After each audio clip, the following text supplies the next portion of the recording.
taking kind of a step back, I just want to ask a general question. Why do oral history? Well, for me, the exciting thing about doing oral history is that in a very short period of time, I mean, an hour or two, I have found time and again, perfect strangers are willing to share some of the most important aspects of their personal history, which often connects to a much larger history.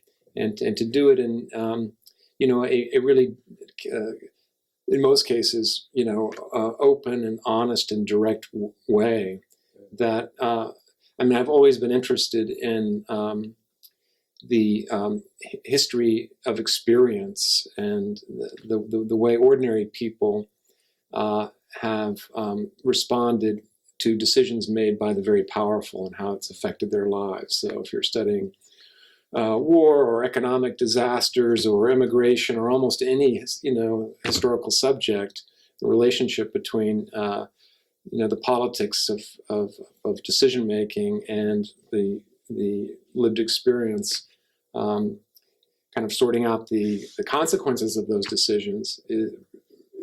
I don't know, there's not much that can do it better than oral history. Right. That does kind of lead into my next question. Do you feel like your approaches to studying history using oral history has defined or shaped your career, or the ways or the questions you ask even as a historian?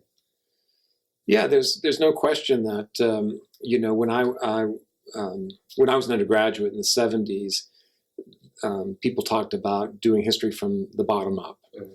And that sort of quickly became a kind of cliche, but it really was, to me, a kind of an awakening. It seemed that any historical subject really was possible and potentially really important. And while there are other ways of getting at the history of people who don't leave behind a lot of records, if people are alive to bear witness to it, that should be taken advantage of. Obviously, you can't do oral history if you're doing, history that's 100 years in the past. So that's obviously a limit. Do you can you think of any significant insights into your academic research that have been fostered through oral history? Well, one thing I would say in terms of the Vietnam War is, had I not done oral history and relied more on the documentary record of the war, I wouldn't have had nearly as profound an understanding of the ways in which the lived experience of history can so fundamentally contradict the way the event is described and explained and justified by the people who are making the policy, the policymakers in Washington, the generals that are enacting the policy. Now, you could get some of that, of course, in memoirs and novels and journalism, which many of them really deeply challenge these sort of the official histories of the past.